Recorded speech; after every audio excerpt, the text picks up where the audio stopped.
नमस्कार,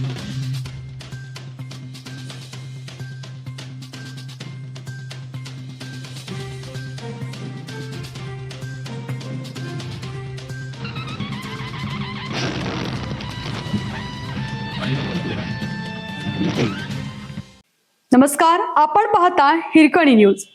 हिरकणी न्यूज प्रत्येक क्षण ताज्या घडामोडी आणि महत्त्वाच्या प्रत्येक बातमीसाठी नेहमी तत्पर. पन्हाळा ते पावनखिंड 75व्या अमृत महोत्सवी मोहिमेस प्रारंभ.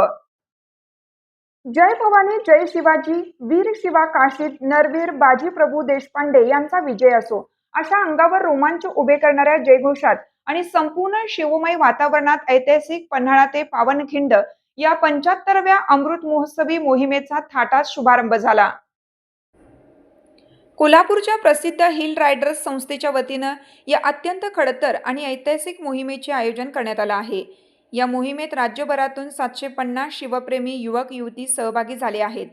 मोहिमेचा प्रारंभ पन्हाळगड येथील नरवीर बाजीप्रभू देशपांडे यांच्या पुतळ्याला अभिवादन करून झाला.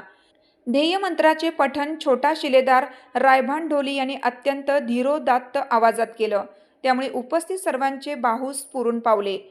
शंभूराजे मर्दानी खेळ विकास मंच यांच्या धारकऱ्यांनी सादर केलेली लाठीकाठी, तलवारबाजी आणि दांडपट्टा यांच्या प्रात्यक्षिकांनी उपस्थितांच्या डोळ्यांचे पारणे फेडले.